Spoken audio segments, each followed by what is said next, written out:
എല്ലാവർക്കും സ്വാഗതം.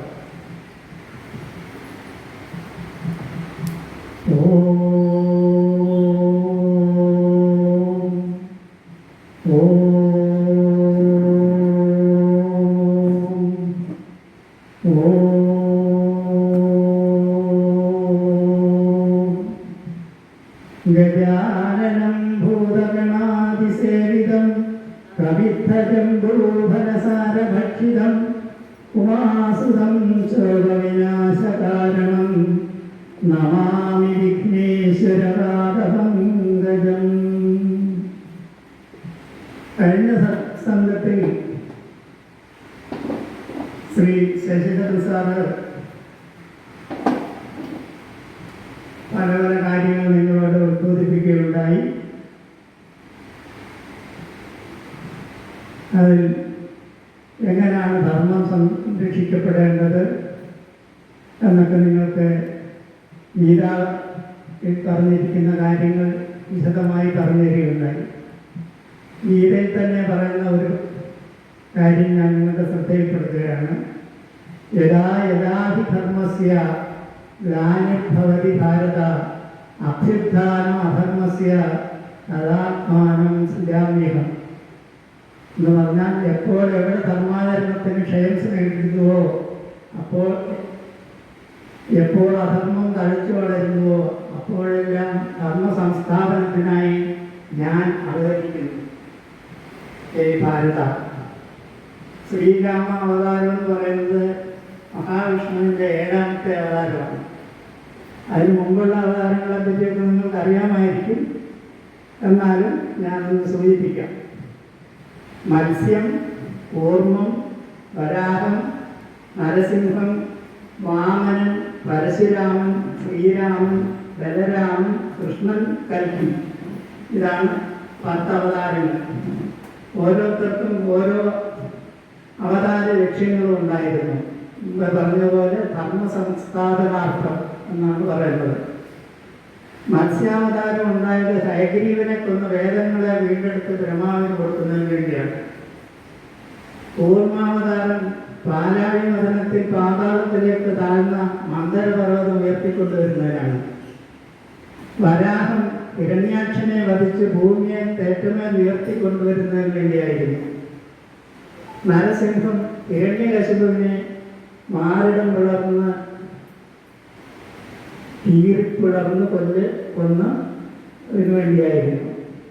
വാമനൻ മഹാബലിയോട് ധ്യാനിച്ച് ഭൂമിയും സ്വർഗവും പാതാളവും 3 അടിയായി അളന്നു വാങ്ങി ഇന്ദ്രന് നൽകി. പരശുരാമനാണെങ്കിൽ ദുഷ്ടരായ രാജാക്കന്മാരെ വധിച്ച് ഭൂമിയെ രക്ഷിക്കുന്നതിനായി പിറന്നു എന്നാണ് കഥ. ശ്രീരാമനാണെങ്കിലോ ത്രൈലോക്യ കണ്ടകനായ രാവണനെ വധിക്കുവാൻ വേണ്ടി. പിന്നീട് വന്ന ബലരാമൻ, ശ്രീകൃഷ്ണൻ എന്നിവർ ഒരേ കാലത്തുണ്ടായിരുന്നവരാണ്. ഭൂമിഭാരം തീർക്കുവാൻ ശ്രമിക്കുന്ന വസുദേവപുത്രന്മാരായിട്ട്. കൽക്കി വരാനിരിക്കുന്നതേ ഉള്ളൂ. നമ്മൾ ചെയ്യുന്ന പാപകർമ്മങ്ങളുടെയൊക്കെ കൂട്ടത്തിൽ ദുഷ്ടനിഗ്രഹം നടത്തുവാൻ വേണ്ടി വാളുമൊക്കെയായിട്ട് വരുമെന്നാണ് കഥ. ഈ രാമായണം ബ്രഹ്മാവിനാൽ വിരചിക്കപ്പെട്ടതാണ്. അത്രയൊന്നും നമ്മൾ പഠിച്ചിട്ടുണ്ടെന്ന് തോന്നിയില്ല. എനിക്കത് പുതിയ അറിവായിരുന്നു. രാമായണത്തിലുണ്ടത്. ആ ബ്രഹ്മാവിൻ്റെ ഉണ്ടാക്കപ്പെട്ട രാമായണം ഭൂമിയിലെങ്ങും ഇല്ലായിരുന്നു. അങ്ങനെ ഭൂമിയിലുള്ളവർക്ക് വേണ്ടി രാമായണത്തിൻ്റെ പ്രയോജനം കിട്ടുവാനായിട്ട് ഭൂമിയിലുള്ളവർക്ക് പറഞ്ഞു കൊടുക്കാനാണ് ബ്രഹ്മാവിൻ്റെ രാമായണം വാൽമീകി ഭൂമിയിലുള്ളവർക്ക് വേണ്ടി ഉണ്ടാക്കിയത്. അപ്പം ബ്രഹ്മാവ് ആരെയാണ് ഇതിന് ചുമതലപ്പെടുത്തിയത്? കാട്ടാളനായിരുന്ന ഒരാൾ രാമനാമം ജപിച്ച് മഹർഷിയായി തീർന്നു എന്നുള്ള വിവരം ദേവലോകത്ത് കിട്ടി. അവിടെ നിന്നാണ് മാനസപുത്രനായ വീണാപാണി എന്ന് പറയുന്ന ആരെയാണ്? നാരദനെ പറഞ്ഞ് നമ്മുടെ വാൽമീകിയുടെ അടുത്ത് വരികയാണ്. വാൽമീകി വന്ന് വാൽമീകിയോട് ഈ രാമായണ കഥ വീണാപാണിയായ നാരദൻ ഉപദേശിച്ചു കൊടുത്തു. അതിന് വേണ്ട സഹായം കൊടുത്തത് ആരാണ്? വാണിമാതാവ് സരസ്വതി ദേവി വാൽമീകിയുടെ നാവിന്മേൽ വന്ന് ഉത്ഭവിച്ചു എന്നാണ് പറയുന്നത്. ഈ രാമായണ കഥ ഉമാമഹേശ്വര സംവാദമായിട്ടാണ് നമ്മുടെ മുമ്പിൽ പ്രത്യക്ഷപ്പെടുന്നത്. എന്തിനു വേണ്ടിയാണ് ശ്രീരാമൻ ജനിച്ചതെന്ന് പറയുന്നത്? പന്തിഗന്ധരമുഖ രാക്ഷസവീരന്മാരാൽ സന്തതം ഭാരേണ സമ്പത്തയാം ഭൂമിദേവി.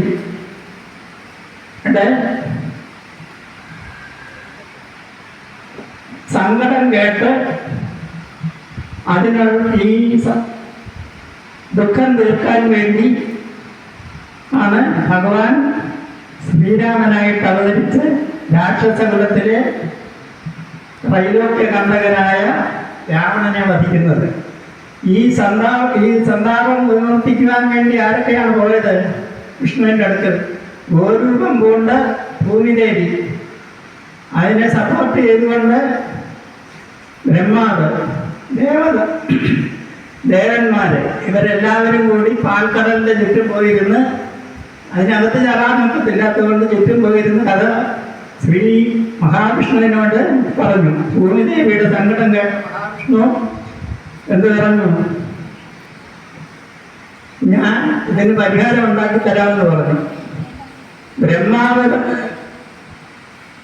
മഹാവിഷ്ണുവിനോട് അഭ്യർത്ഥിച്ചതെന്താണ്? ഞാൻ കൊടുത്ത വരത്തിന്റെ പ്രഭാവത്തിലാണ് ഈ രാവണ രാക്ഷസൻ ഈ നിർദ്ദയം ഈ ഭൂമിയിലെ എല്ലാ കാര്യങ്ങളും നശിപ്പിച്ചുകൊണ്ടിരിക്കുന്നത്. ഈ ശിവനും ബ്രഹ്മാവിനും ഒരു സ്വഭാവമുണ്ട്, ചെല്ലുന്നവർക്ക് വരെ വരം കൊടുക്കും. പിന്നെ അവരെ കൊണ്ട് വലിയ പ്രശ്നമാകുമ്പോഴാണ് ഇവരെല്ലാം കൂടെ മഹാവിഷ്ണുവിനെ സമീപിക്കുന്നത്, ഇതിനൊരു പരിഹാരം ഉണ്ടാക്കണമെന്ന് പറഞ്ഞു. അങ്ങനെയാണ് മഹാവിഷ്ണു ഒരു സമ്മതം കൊടുത്തു, ഞാൻ ഇതിനൊരു പരിഹാരം ഉണ്ടാക്കി. കശ്യപ നാമത്തിൽ കശ്യപൻ ദശരഥാത്മജനായി രാജനീന്ദ്രനായി കശ്യപീതനെ ഇഷ്ടത്യ അധുനാ വിധാതാവേ സസ്യ വല്ലഭയാകും അതിരി കൗസല്യം സസ്യാത്മജനായി വന്ന് ഞാൻ ജനിച്ചിടും. അതായത് ദശരഥന് പണ്ട് പഴയ ജന്മത്തില് ഒരു അതിഥി ഭാര്യയായിരുന്നു. അതിഥിയാണ് കൗസല്യാദേവിയായിട്ട് ദശരഥന്റെ ഭാര്യയായി ഇപ്പോൾ ജീവിക്കുന്നത്. അങ്ങനെ ഇരുന്ന കൗസല്യ അതിഥിയായിരുന്നു. അതിഥി അന്നൊരു മഹാവിഷ്ണുവിനെ സമീപിച്ച് പറഞ്ഞാൽ തപസ് ചെയ്ത് പുത്രലബ്ധി ഉണ്ടാകണമെന്നുള്ള തപസ് ചെയ്തു. അപ്പോൾ അന്ന് വിഷ്ണു കൊടുത്ത ഒരു വരമാണ്, പുത്രൻ ഉണ്ടാകണമെന്ന് മാത്രമല്ല അന്ന് എൻ്റെ മകനായിട്ട് ജനിക്കണമെന്ന് പറഞ്ഞ് ആണ് വരം ചോദിച്ചത്. ആ വരമാണ് പിന്നീട് ഈ ജന്മത്തിൽ ദശരഥന്റെ ഭാര്യയായിട്ടിരിക്കുന്ന സമയത്ത് കൗസല്യക്ക് മകനായിട്ട് ജനിക്കുന്നത്. അങ്ങനെ കൗസല്യ തനയനായിട്ട് ഞാൻ ജനിച്ചിടും എന്ന് ബ്രഹ്മാവിന് ഉറപ്പ് കൊടുക്കുന്നു. സഹോദരന്മാരായി 3 പേരും ഉണ്ടായി വരും. യോഗമായ ദേവിയും ജനകാലയിൽ വന്ന് ഈകസാത്മക കുലനാശകാരിണിയായി നേരി തന്നെ അയോനിതയായി ഉണ്ടായി വരും. ആതിഥേയന്മാർ കവിവീരന്മാരായി പിറക്കണം. മേദിനീദേവിക്ക് അതിഭാരം കൊണ്ടുണ്ടായ ഒരു വേദന തീർപ്പാൻ എന്നാലെന്ന് അരുൾ ചെയ്താൽ നാഥൻ. അങ്ങനെയാണ് മഹാവിഷ്ണു ഭൂമിയിൽ അവതരിക്കാമെന്ന് ഭൂമിദേവിക്കും ബ്രഹ്മാവിനും ഉറപ്പ് കൊടുക്കുന്നത്. ഈ സമയത്ത് ദശരഥ മഹാരാജാവിന് 3 ഭാര്യമാരും ഉണ്ടെങ്കിലും പുത്രന്മാരില്ലായിരുന്നു. വസിഷ്ഠ മഹർഷിയോട് ആലോചിച്ചു, എങ്ങനെയാണ് പുത്രന്മാരുണ്ടാകാനുള്ള മാർഗമെന്ന് അന്വേഷിച്ചപ്പോൾ വസിഷ്ഠനാണ് ഉപദേശിച്ചു കൊടുത്തത് വൈകാതെ വരുത്തുന്ന ദൃശ്യസിംഗനെ ഇപ്പോൾ ചെയ്തു നീ ഗുണധേ പുത്രകാമേഷ്ടി കർമ്മം. പുത്രകാമേഷ്ടി അനുഷ്ഠിച്ചാൽ പുത്രന്മാരുണ്ടാകുമെന്ന് വസിഷ്ഠൻ ഉപദേശിക്കുന്നു. അന്നാണെങ്കിലോ ഏതെങ്കിലും നല്ല ഡോക്ടർമാരെ പോയിട്ടുണ്ടെങ്കിൽ അന്ന് അതിനുള്ള മാർഗമില്ലാഞ്ഞുകൊണ്ട് യാഗം നടത്തി യാഗത്തിൽ നിന്ന് കിട്ടുന്ന ഫലമായിട്ടാണ് 4 പുത്രന്മാരുണ്ടാകുന്നത്. ഈ യാഗം നടത്തിയപ്പോൾ യാഗ അഗ്നിയിൽ നിന്ന് ഒരു പാത്രത്തിൽ തൻ്റെ പായസമുണ്ടാക്കി കൊടുത്തു. അതിലെ ദശരഥൻ എന്ത് ചെയ്തു? ആദ്യ പകുതി പട്ടണ വിഷയായ കൗസല്യാദേവിക്ക് കൊടുത്തു. അപ്പോഴാണ് ദശരഥന് കാര്യം മനസ്സിലായത്. ശൈലിജ്ഞാത്മന പാതി നൽകി കൈകേയിക്ക് ആദ്യ പകുതി ഉണ്ടായിരുന്ന എടുത്ത് കൈകേയിക്ക് കൊടുത്തു. അല്ലെ അവർ വെള്ളമുണ്ടാകും. ഇങ്ങനെ ഇരിക്കുമ്പോഴാണ് കൗസല്യാദേവി വിവാഹം ചെയ്തു കൊടുത്ത് ദശരഥനെ സഹായിക്കാൻ വേണ്ടി തനിക്ക് കിട്ടിയതിൻ്റെ പകുതി എടുത്ത് സുമിത്രയ്ക്ക് കൊടുത്തു. അപ്പോൾ കൗസല്യയ്ക്ക് പിന്നെ കൊണ്ടായിരിക്കാനൊന്നുമില്ലല്ലോ, അത് കൊടുത്ത് പകുതി. അങ്ങനെ ആണ് ഇവർക്ക് 3 പേർക്കും ഈ ഫലം കിട്ടുന്നത്. ഗർഭവും പരിപൂർണമായി ചമഞ്ഞതുകാലം അർദ്ധന്മാരും 4 പിറന്നുടനുടൻ. അങ്ങനെ കൗസല്യയ്ക്ക് ആദ്യത്തെ ദിവസം ഒരു മകനുണ്ടായി. പിറ്റേ ദിവസം കൈകേയിക്കും സുമിത്രയ്ക്കും 3 പുത്രന്മാരുണ്ടായി. അങ്ങനെ കൗസല്യാദേവി പ്രസവിച്ച രാമനായിട്ടല്ല പിറന്നത്. എങ്ങനെയായിരുന്നു? കേവലം അലൗകികം വൈഷ്ണവമായ രൂപം ആയിരുന്നത്. അത് കണ്ട് കൗസല്യ ഭഗവാനെ നമസ്കരിച്ചു, ഭഗവാനെ പ്രാർത്ഥിച്ചു, സ്തുതികൾ പാടി. അത് കഴിഞ്ഞപ്പോഴാണ് കാര്യത്തിൻ്റെ പ്രയാസം മനസ്സിലായത്. ഈ വേഷം, അലൗകികമായ വിഷ്ണുരൂപം മറ്റാരും കാണും മുമ്പേ മറയ്ക്കണേ. ലക്ഷ്മണനെ കൂടി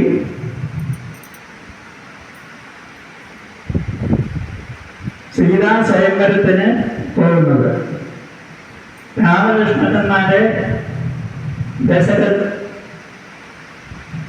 ദശരഥപുത്രന്മാരെ ജനകനെ പരിചയപ്പെടുത്തി കൊടുത്തതിന് ശേഷം ജനകൻ പറയുന്നു,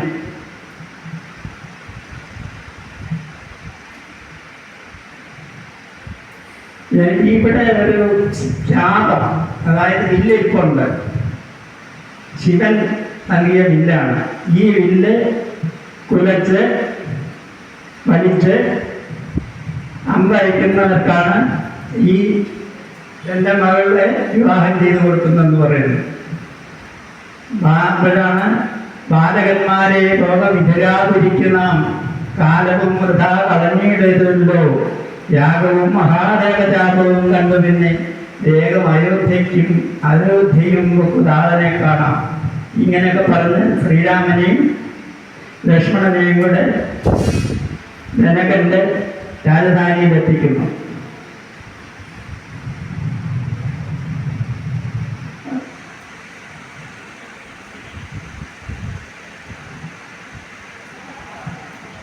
രാജനന്ദനായ ബാലകൻ രഘുവരൻ, രാജീവലോചനൻ സുന്ദരൻ ദാശരഥി, വില്ലിത് കുലച്ചുടൻ മുറിച്ചീവിൽ വല്ലഭനിവൻ മമ നന്ദനയ്ക്കുന്നു മൂലം. ഈ വില്ലെടുത്ത് കുലച്ച് ഈ എൻ്റെ മകളെ വിവാഹം ചെയ്യാം. എന്നിട്ട് രാജകിങ്ക വൈഷ്ണവ ചൈതന്യമുള്ള ശ്രീരാമന് ഈ വില്ല് കണ്ടപ്പോൾ വളരെ സന്തോഷം തോന്നി. ചന്ദ്രശേഖരനുടെ പള്ളിയിൽ കണ്ട് രാമചന്ദ്രനും ആനന്ദം ഉൾക്കൊണ്ടു വന്നിച്ചേടിനാൻ. ഈ വില്ല് കണ്ടപ്പോൾ ഉണ്ടായ ആനന്ദം രണ്ട് ആനന്ദം ഉണ്ടതില്. ഒന്ന് ശൈവജാപമാണ്, രണ്ടാമത് ഇത് എടുത്ത് വലിച്ചാൽ ഒരു കല്യാണം കഴിക്കാം. അങ്ങനെ 2 സന്തോഷത്തിലാണ് ശ്രീരാമൻ ഇരിക്കുന്നത്. വില്ലെടുക്കാമോ കുലച്ചിടാമോ കനിക്കാമോ ചൊല്ലുകെന്നത് കേട്ടു ചൊല്ലിനാൻ വിശ്വാമിത്രൻ, എല്ലാമാവാകുന്നത് ചെയ്താലും മടിക്കേണ്ട, കല്യാണമിത് മൂലം വന്നുകൂടിയിടുമല്ലോ. മന്ദഹാസകൊണ്ടുള്ളു രാഘവനതു നേരം, മന്ദം മന്ദം പോച്ചെന്നു നിന്നു കണ്ടിതു ചാപം. ജ്വലിച്ച തേജസ്സോടുമെടുത്തു വേഗത്തോടെ കുലച്ചു വലിച്ചുടൻ ശ്രമം. ശ്രീരാമനെ സംബന്ധിച്ച് ഈ ഉള്ളൊരു പ്രശ്നമൊന്നും അല്ലായിരുന്നു. 10 പേര് കൂടി ചുമന്നു കൊണ്ടുവന്ന് വെച്ച് ഇല്ല, ശ്രീരാമൻ ഒരു കൈ കൊണ്ടെടുത്ത് കുലച്ചു. മുന്നേ പിന്നാലെ പരമാർത്ഥമാലയും വിട്ടിയിടിനാൾ. സീതാദേവി സ്വർണ്ണവർണ്ണത്തെ കൊണ്ട് മൈഥിലി മനോഹരി, സ്വർണ്ണാഭരണങ്ങളുമൊക്കെ അണിഞ്ഞ് അതിശോഭയോടെ സ്വർണ്ണമാലയും ധരിച്ച് ആദരാൽ മന്ദം മന്ദം അർണോദനേത്രം ശ്രീരാമന്റെ മുമ്പിൽ നീയതയായി വന്നു നിന്നു. എന്നിട്ട് ആദ്യം ചെയ്തതെന്താണ്? ഒന്ന് നോക്കി നേത്രോത്പല മാലയും ഇട്ടാൽ മുന്നേ കണ്ണുകൊണ്ട് ഒഴിഞ്ഞത് മാലയിട്ടാദ്യം, പിന്നാലെ പരണാർത്ഥമാലയും ഇട്ടിയിടിനാൾ. അന്നൊക്കെ സ്വയംവരമാണ്. സ്ത്രീ കുട്ടി മാലയായിട്ട് പോയി ഇഷ്ടപ്പെടുന്ന ആളുടെ കഴുത്തിലിടണമെന്നാണ് നിയമം. അങ്ങനെ പരണാർത്ഥമാലയും ഇട്ടിയിടിനാൾ. അങ്ങനെ ആ വിവാഹം നടന്നു. രാമൻ സീതയെ കല്യാണം കഴിച്ചു, ഭരതൻ സർവകീർത്തിയെ കല്യാണം കഴിച്ചു, ലക്ഷ്മണൻ ഊർമിളയെ കിട്ടി, ശത്രുഘ്നൻ മാണ്ഡവിയെ കിട്ടി. ഈ വിവാഹം കഴിഞ്ഞ് അന്ന് ഇന്നത്തെ പോലെയല്ല, സ്ത്രീധനം വേണമെന്ന് പറയുന്നില്ലെങ്കിലും ആന കുതിര കാലാൾ എല്ലാം കൊടുക്കണം, സ്വർണ്ണാഭരണങ്ങൾ കൊടുക്കണം. ഇതെല്ലാം കൂടെ ദശരഥനോടൊക്കെ കെട്ടി കുതിരപ്പുറത്തൊക്കെ ആക്കി കൊടുത്തു. അങ്ങനെ പോകുമ്പോഴാണ് വേറൊരു ലക്ഷ്യം വരുന്നത്. ഞാൻ ഒഴിഞ്ഞുള്ളോ രാമൻ ഈ ത്രിഭുവനത്തിങ്കൽ വൈഷ്ണവമായ ചാപം രാമന് നൽകി. രാമൻ അല്ല, ഞാനല്ലാതെ ഈ ത്രിഭുവനത്തിൽ വേറെ രാമനുണ്ടോ എന്ന് ചോദിച്ച് ഭാർഗവരാമൻ വഴിമധ്യേ വന്ന് നിൽക്കുകയാണ്. അതായത് അദ്ദേഹത്തിൻ്റെ കയ്യിലൊരു വൈഷ്ണവ ചാപമുണ്ട്. ഈ വലിയ ശൈവചാപം ഒടിച്ച് വന്നയാളല്ലേ, എൻ്റെ കയ്യിലൊരു വൈഷ്ണവ ചാപമുണ്ട്, ഇതൊന്ന് കുറിച്ച് അമ്പയ്യാമോ എന്ന് ചോദിക്കുന്നു. അങ്ങനെ വൈഷ്ണവ ചാപം ശ്രീരാമൻ പരശുരാമനിൽ നിന്ന് സ്വീകരിക്കുന്നു. എന്നിട്ട് പരശുരാമനോട് ചോദിക്കുന്നു, ഇതെങ്ങോട്ടാണ് ഞാൻ അയക്കേണ്ടത്? അവർ തങ്ങൾ നാട്ടുതത്വമൊക്കെ ഉണ്ടായി. അവസാനം രാമൻ ആരാണ്? ക്ഷത്രിയനാണ്. ക്ഷത്രിയ കുലാന്തകനാണ് പരശുരാമൻ. എന്നാൽ നീ എന്നോട് യുദ്ധം ചെയ്യുക, അല്ലെങ്കിൽ ഈ വൈഷ്ണവ ചാപം കുഴിയെ കുലച്ച് എന്നെ തോൽപ്പിക്കുക. അങ്ങനെ വൈഷ്ണവ ചാപം കയ്യിൽ കിട്ടിയപ്പോൾ ശ്രീരാമന്റെ സിദ്ധികൾ കൂടി. വൈഷ്ണവൻ ശൈവജാപം അടിച്ചതിനേക്കാൾ തേജസ്സോടുകൂടി വൈഷ്ണവജാപം കയ്യിലായി. വൈഷ്ണവമായ ജാപം കിട്ടിയപ്പോൾ ഇത് ഞാൻ എങ്ങോട്ടാണ് അയക്കേണ്ടതെന്നാണ് ചോദിക്കുന്നത്. ശരത്തിൻ്റെ ലക്ഷ്യം എന്താണ് വേണ്ടത്? അപ്പം ഭാർഗവരാമൻ പറയുന്നു, സ്വപ്നപ്രാപ്തിക്ക് വേണ്ടി ഞാൻ നേടിയ പുണ്യങ്ങളെല്ലാം നിന്റെ ശരത്തിൻ്റെ ലക്ഷ്യമായി ഭവിക്കട്ടെ എന്ന് പറഞ്ഞ് അദ്ദേഹം ശ്രീരാമനെ പുകഴ്ത്തുന്നു. ശ്രീരാമൻ സ്തുതികൾ പാടുന്നു, ശ്രീരാമസ്തുതികൾ പാടുന്നു. അത് കഴിഞ്ഞിട്ട് ഹിമാലയത്തിലേക്ക് പോകും. എത്രയാണ് നമ്മുടെ ബാലകാണ്ഡത്തിൽ ഇന്ന് വായിച്ച ഭാഗം ഉൾപ്പെടെയുള്ള സ്ഥലങ്ങളിൽ ഉള്ളത്.